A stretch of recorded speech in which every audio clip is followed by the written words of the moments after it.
It is truly fascinating how quickly money can turn the people you shared a childhood with into complete and utter strangers.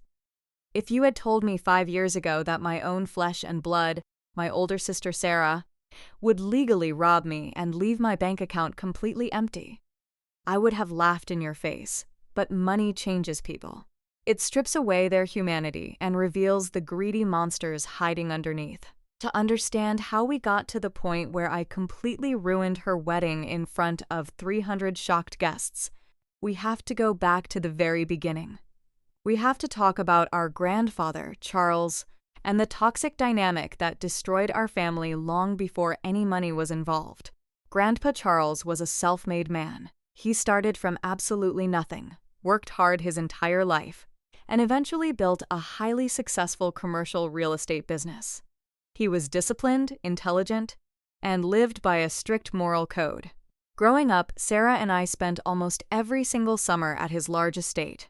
But as we grew into adults, our paths in life could not have been more different. I chose the path of hard work. I went to a good college, studied software engineering, and spent 80 hours a week building my career. I lived within my means, saved my money, and focused on creating a secure future for myself. Sarah, however, chose a completely different lifestyle.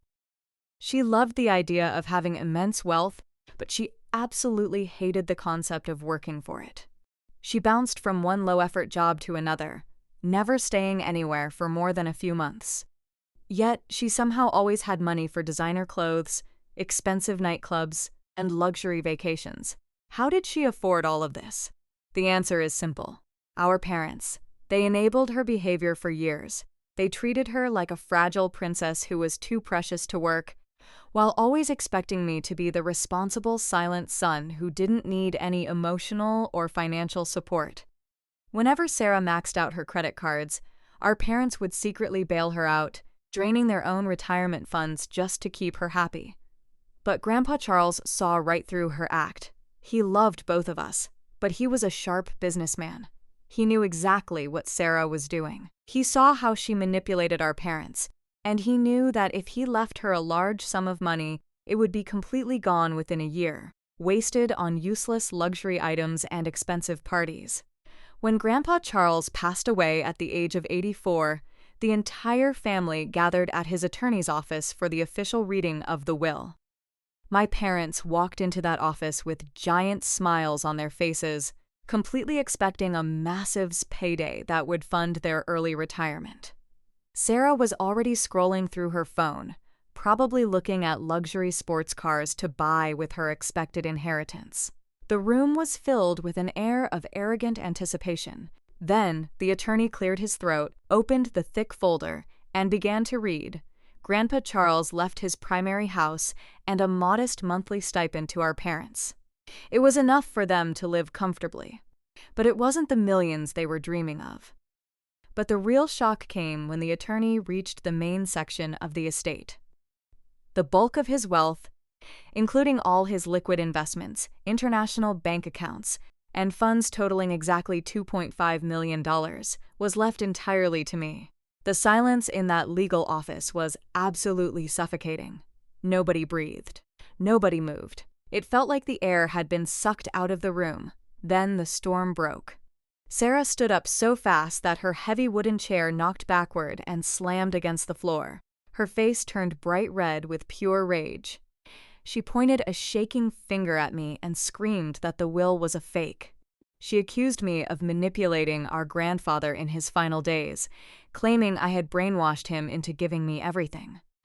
My mother immediately started crying hysterically, throwing her arms around Sarah to comfort her, while my father glared at me across the table with eyes full of absolute hatred.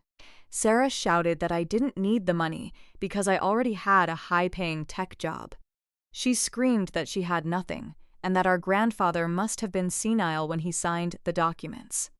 I sat there in complete shock, watching my own family look at me as if I were a thief. I tried to calm them down.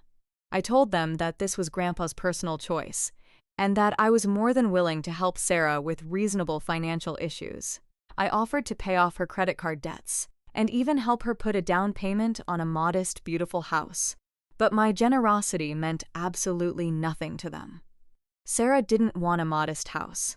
She didn't want her debts cleared. She wanted the full $2.5 million.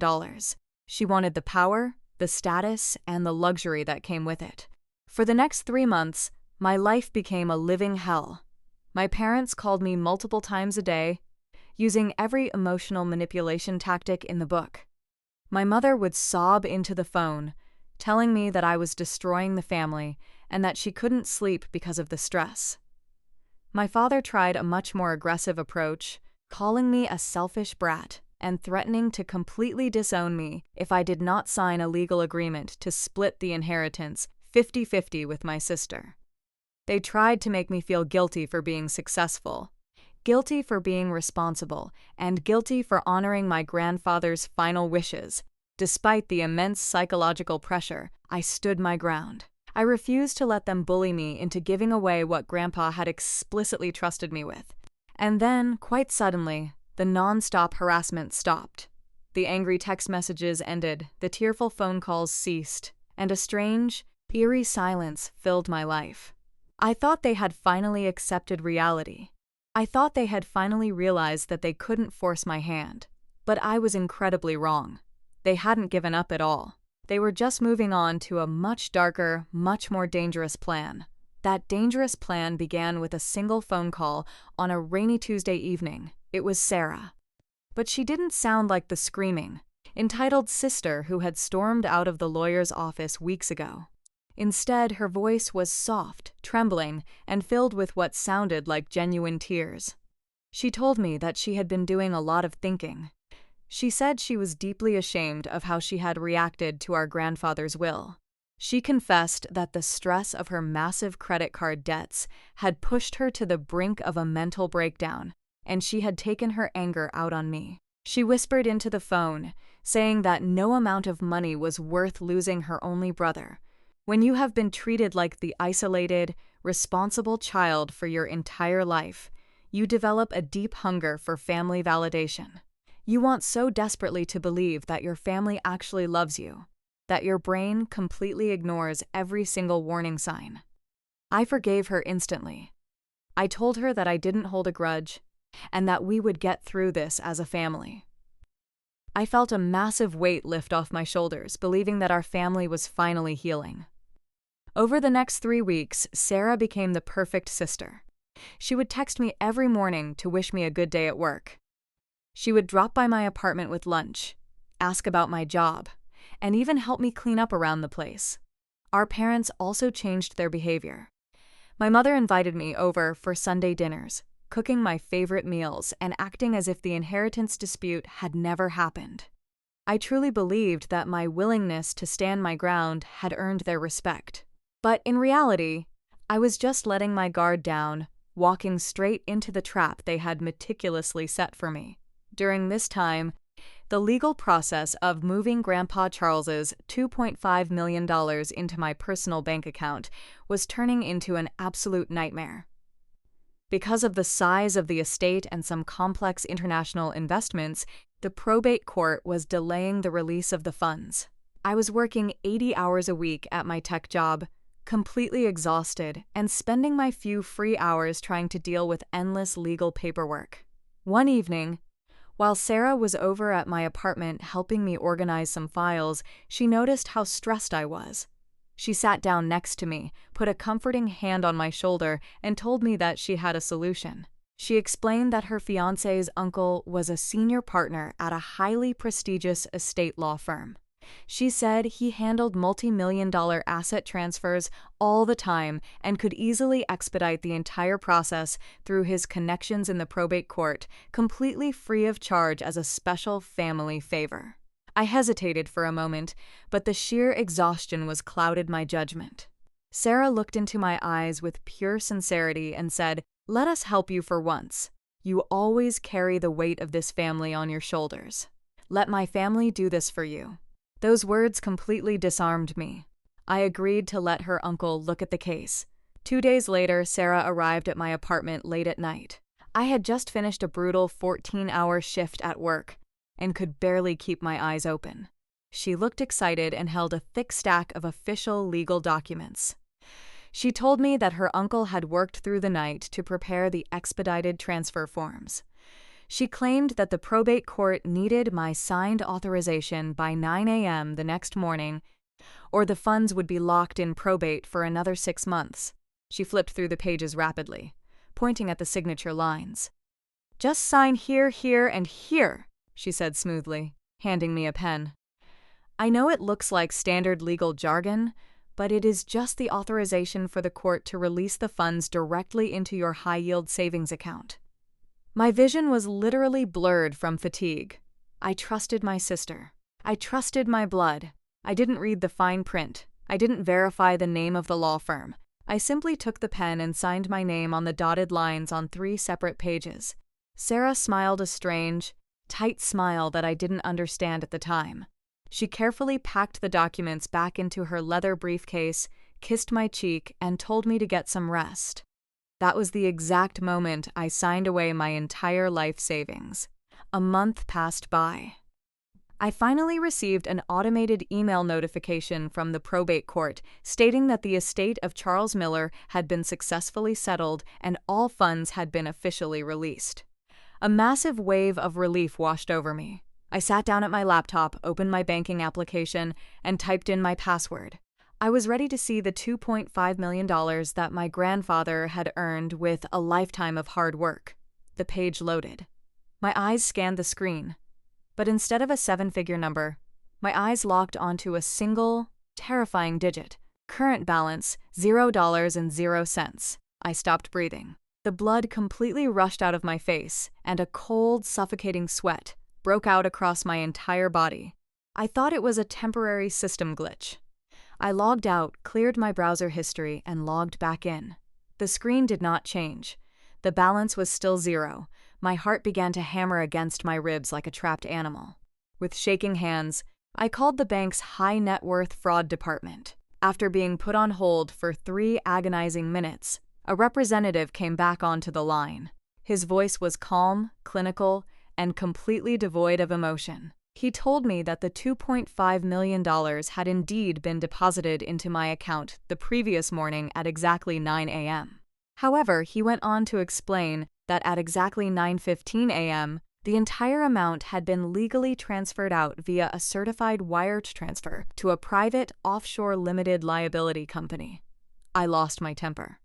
I screamed into the phone, telling him that it was impossible, that I had never authorized a wire transfer, and that I had been sitting at my office desk at 9:15 yesterday morning. The representative remained completely unmoved. He explained that according to their security records, the wire transfer was fully authorized. He stated that a legally binding, notarized power of attorney document had been submitted to the bank's legal department. This document, bearing my exact signature, gave full, unrestricted financial execution rights to a Miss Sarah Miller. The truth hit me so hard I felt physically sick. Sarah, the lunch dates, the morning texts, the sudden apologies. It was all a calculated performance to get me tired enough and trusting enough to sign that power of attorney. I hung up the phone, walked out of my apartment, and got into my car. I drove to parents' house, breaking every speed limit along the way. My mind was on fire. I slammed my fists against their front door until my father finally opened it. I didn't say a word to him. I pushed past him with brute force. Marching straight into the living room, there she was. Sarah was sitting comfortably on the sofa, calmly sipping from a cup of expensive coffee. She didn't look surprised to see me. She didn't look scared. She just looked up, a cold, incredibly smug smirk spreading across her face. I pointed at her, my voice cracking with pure rage. "Where is my money, Sarah? What did you do with the inheritance?" She took a slow sip of her coffee, set the cup down on the table, and leaned back. "I don't know what you are talking about," she said, her voice filled with mockery. "Oh, you mean our grandfather's money? You mean the wealth that belongs to this family. And not just to a selfish brat who wants to keep it all for himself." Before I could reply, my mother walked into the room, instantly stepping in front of Sarah, as if she were protecting her from a criminal. My mother glared at me and shouted, "Stop screaming at your sister in my house. She did what had to be done to protect this family. You were being incredibly greedy, so we leveled the playing field. Sarah is getting married next month, and she deserves to start her new life with the dignity and luxury she deserves. I looked at my mother, then at my father, and finally at Sarah. The betrayal was complete. They had all been in on it. My own parents had actively helped my sister rob me of my future. She committed a felony, I yelled, my chest heaving. She tricked me into signing a power of attorney document under false pretenses. That is fraud. It is illegal. My father stepped forward, his face turning cold and hard. "Good luck proving that in a courtroom, son," he said sneeringly. "You signed those papers willingly. Your signature is completely real, and it is notarized. If you try to drag your sister to court, your mother and I will both stand before the judge and testify against you. We will tell the law that you agreed to give her the money as a gift. Walk away, go back to your little tech job, and leave us alone." Sarah smiled at me from behind my mother's shoulder, her eyes filled with absolute triumph. She whispered, "Thanks for funding my wedding, little bro. You can always just work some more overtime." I stood there in their living room, looking at the people who had raised me. They thought they had won. They thought that because they had a piece of paper with my signature, they were completely untouchable. But they made one catastrophic mistake. They forgot who I am. They forgot that I don't just write code. I build and secure digital networks. They thought they were playing a simple game of family drama, but they had no idea that they had just left a massive digital paper trail. And I was about to follow every single inch of it. For the next 3 weeks, I completely cut off all communication with my family. I did not answer a single phone call from my mother. I ignored every manipulative text message from my father. I acted like a beaten, defeated man who had simply crawled into a corner to accept his fate. My silence gave them an incredible sense of security. They truly believed that they had won, that I was too weak to fight back, and that their legal loophole had kept them completely safe. Because they felt so untouchable, Sarah immediately began spending my stolen inheritance with absolute recklessness. She upgraded her wedding venue to a stunning 5-star historic castle overlooking a massive private lake. She bought a custom designer wedding gown worth $20,000. She hired premium celebrity caterers, an expensive live orchestra, and even bought her fiancé, Mark, a brand new luxury sports car as a pre-wedding gift. She was living a life of pure luxury, flaunting millions that she had stolen from her own brother. But while she was busy throwing away my money, I was sitting in the dark, quietly working on her destruction. What Sarah and my parents completely failed to realize is that technology always leaves a footprint. During those weeks when Sarah was pretending to be the perfect, loving sister, she spent hours at my apartment. She used my ultra-high-speed home Wi-Fi network to coordinate her plans, chat with her accomplices, and transfer documents. As a software engineer specializing in network security, I run a private, encrypted home server that logs all data traffic and backs up local network caches for security purposes. When I began digging into the digital remnants left behind on my server, I discovered a goldmine of evidence. Sarah had connected her laptop and her phone to my system, and her messaging apps had synced data across my local backup cache. What I found in those files was completely sickening, but it was exactly what I needed. I recovered an entire WhatsApp conversation between Sarah and her fiancé, Mark. Now, Mark was actually a decent, hardworking man from a highly traditional and respected family. He knew absolutely nothing about the inheritance theft. Sarah had lied to him, telling him that our grandfather had left her an equal, multi-million-dollar share in his will. But the text messages revealed her true, malicious intent. In one message to her best friend, Sarah wrote, and I quote, "I finally got the idiot to sign the power of attorney. He was so tired he didn't even read it. The $2.5 million is officially ours. Mark thinks everything is completely legal, so do not mention a single word about the inheritance to him. His family is obsessed with honesty and morals. If they find out I scammed my own brother, they will cancel the wedding instantly." In another text message sent to my mother, Sarah wrote, The sketchy lawyer guy I hired fake notarized the papers yesterday. My brother has no legal leg to stand on in court. By the time he figures out a way to sue us, the wedding will be completely over. The money will be spent, and we will be living like royalty in our new mansion. I sat at my computer desk in the middle of the night, staring at those glowing words on my monitor. A slow, cold smile spread across my face. I didn't just have evidence of a bank transfer. I had undeniable digital proof of premeditated fraud, criminal conspiracy, and the intentional use of a fraudulent notary.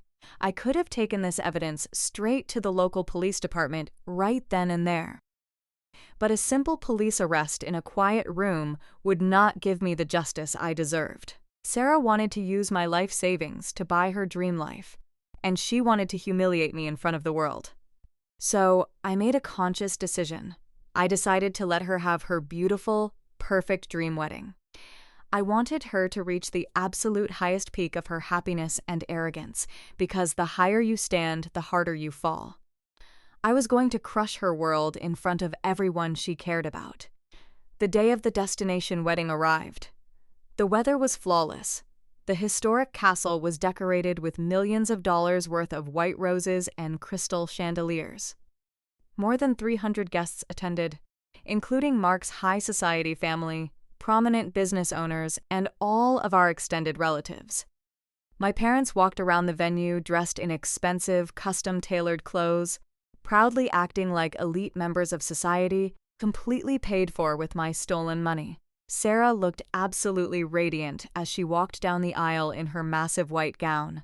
She smiled brightly, looking like an innocent princess. I arrived late and took a seat quietly in the very back row of the chapel, wearing a simple black suit. When my parents spotted me, a brief flash of panic crossed their faces. But when they saw me just sitting there quietly, smiling and nodding, they relaxed. They truly believed I had swallowed my pride and showed up to beg for a peaceful reconciliation. The wedding ceremony went off without a single hitch. They exchanged their vows, placed the rings on each other's fingers, and kissed. The entire crowd erupted into loud cheers and applause as the newly married couple walked down the aisle. Next was the grand reception in the main ballroom of the castle. It was an immense room with high ceilings, featuring 2 massive projector screens on either side of the stage. The DJ was setting up a standard romantic slideshow of childhood photos of the bride and groom, which was supposed to play later in the evening.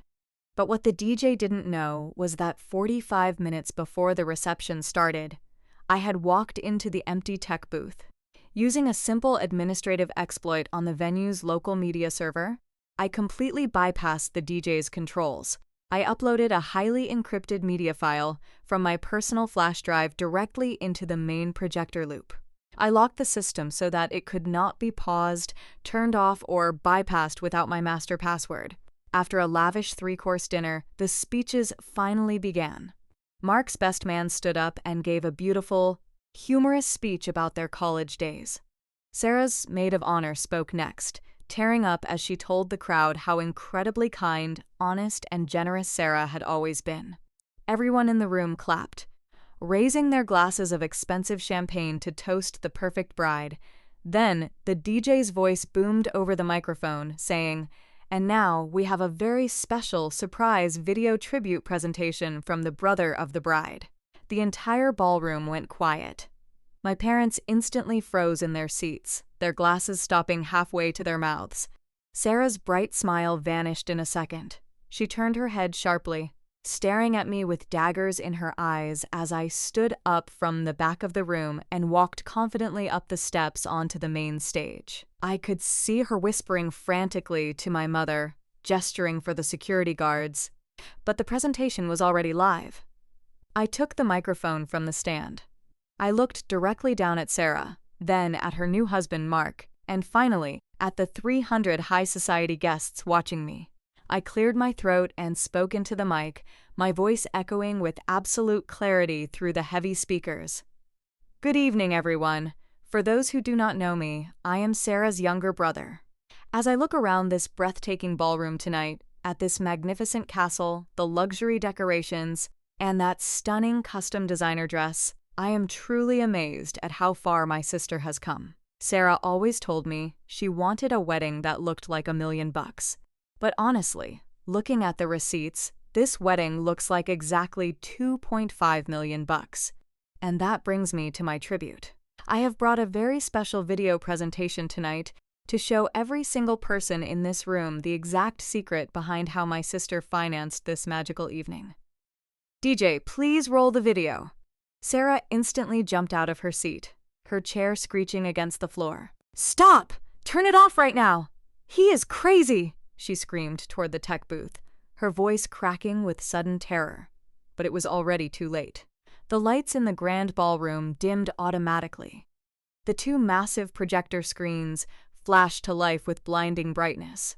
But instead of cute childhood photographs of Sarah playing in the backyard, a giant, high-definition screenshot of a corporate bank statement filled the screens. It showed my full legal name, the grandfather's estate deposit of $2.5 million, and the immediate 15-minute wire transfer out into an offshore account signed by Sarah Miller. A collective gasp rushed through the entire ballroom. The whispers started instantly, spreading like wildfire through the tables. Mark stood up slowly, his face twisted in confusion. He looked at the giant screen, then looked down at Sarah. What is that, Sarah? What is happening on that screen? It's nothing. It's a glitch. My brother is insane. He is just jealous of us. Sarah panicked, her voice rising to a hysterical shriek as tears of pure terror began to well up in her eyes. I held the microphone tight, smiled down at her from the stage, and said, "Oh, don't worry, Sarah, I am not done yet. Let us look at the next slide." The projection shifted. A massive, blown-up image of her private text messages filled the screens, so large and clear that every single guest, from the front row to the very back of the hall, could read every single word. The text messages glowing on the screen were the absolute nail in the coffin.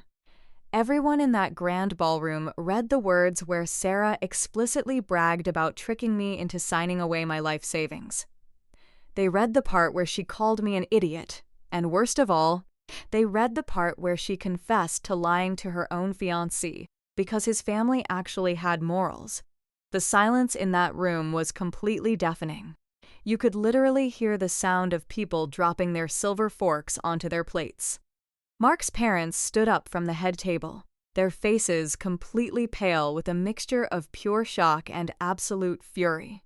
Mark himself just stared at the screen, reading his new bride's words over and over again, as if trying to wake up from a nightmare.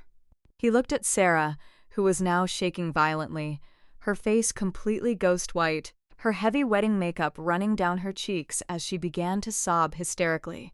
Mark looked at her, his voice trembling with deep disgust, and asked her if this was true. He asked her if she really stole $2.5 million from her own brother just to fund this wedding and buy a luxury lifestyle. Sarah tried to grab his arm, crying and screaming that it was all a misunderstanding, that I was just trying to ruin her special day because I hated her. But the evidence was right above her head, glowing in giant letters for 300 people to see. Mark slowly stepped back, completely removing himself from her touch. He looked at her as if she were a total stranger. He reached down, took off his brand new gold wedding ring, and dropped it right onto the floor. He looked her dead in the eye and told her that the wedding was over and that he was leaving. He turned around to his parents and his family, and they all walked out of the ballroom in a straight line, leaving Sarah standing there completely abandoned. Within 5 minutes, total chaos broke out. Mark's entire side of the guest list stood up and walked out the door. The business associates and extended relatives were staring at my parents with expressions of utter judgment and complete disgust. The dream destination wedding had instantly turned into a public execution of my sister's reputation. My mother rushed onto the stage, her face twisted in rage, and tried to rip the microphone right out of my hand. She screamed at me, calling me a monster and a psychopath, shouting that I had ruined my own sister's life on the happiest day of her existence. I simply stepped back, holding the microphone tightly, and looked down at her. I told her into the mic that I didn't ruin Sarah's life. Sarah ruined my life 3 weeks ago when she stole my grandfather's inheritance. I told her that I was simply showing everyone the receipts. I walked off the stage, placed the microphone gently on a table, and looked at Sarah one last time. She was sitting flat on the floor in her $20,000 designer gown, crying uncontrollably, surrounded by knocked-over champagne glasses.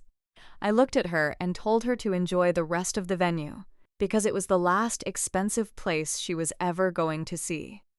Then I turned around and walked out of the castle into the cool night air, feeling a massive sense of peace for the first time in months. But if my family thought the punishment ended at the wedding reception, they completely underestimated how far the legal system goes when it comes to multi-million-dollar fraud. The very next morning at 8 a.m., I walked into the state police department. I wasn't alone. I was accompanied by a highly respected federal estate attorney, and I handed over the complete digital forensic report from my home server. I gave them the network logs, the synced message history, the details of the fraudulent notary, and the original power of attorney document with the forged terms. Because the stolen amount exceeded $2 million, this wasn't just treated as a minor family dispute. The federal authorities classified it as grand larceny, bank fraud, and identity theft, which carry severe felony charges. 2 days after the wedding incident, the police officially raided my parents' house. Sarah was arrested right in front of all the neighbors, escorted out of the front door in handcuffs, while wearing a cheap hoodie she had bought with my stolen funds.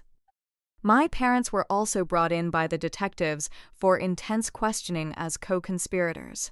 When Sarah realized she was facing up to 10 years in a federal penitentiary, her arrogant, tough attitude completely crumbled. She tried to call me from the jail phone multiple times, begging for mercy, weeping, and promising to give back every single cent that was left. But the damage was already done, because she had spent nearly $300,000 on non-refundable luxury wedding vendors, an expensive sports car, and designer clothes. The full amount could not be recovered from her bank account. However, my lawyer acted fast. The court placed an immediate freeze on all of her assets, and we filed a massive civil lawsuit against her and my parents. To avoid spending her youth inside a prison cell, Sarah was forced to sign a severe plea deal. She pleaded guilty to felony grand theft. She is currently on strict probation. Her credit score is permanently destroyed, and she now has a criminal felony record that guarantees she will never get a corporate job for the rest of her life. The judge also ordered a mandatory, lifelong wage garnishment. This means that for the rest of her working life, a massive percentage of any paycheck she earns is automatically deducted by the government and sent straight into my bank account until every single cent of the $2.5 million is fully repaid. My parents did not escape the consequences either. Because they actively participated in the conspiracy and threatened to lie under oath, they had to hire incredibly expensive defense lawyers. They were forced to sell their beautiful family home and downsize to a tiny, cramped one-bedroom apartment in a bad part of town just to cover their legal bills and pay off their portion of the financial liability. They tried to send me a letter a few weeks ago, using emotional blackmail once again. They wrote that our grandfather, Charles, would be absolutely ashamed of me for ruining the family name and putting my own sister into permanent poverty. I didn't even bother to reply to their letter. Instead, I took a screenshot of my restored bank balance, framed it, and hung it right on the wall of my brand new office. Sarah and my parents wanted a life of luxury without ever earning it. They thought they could step on me, rob me, and humiliate me because they believed blood dynamic would protect them from the law. But they learned the hardest lesson of their lives. Karma doesn't use polite warnings, and it doesn't care about family ties. It serves justice cold, right in front of everyone you love, and it always collects its debts.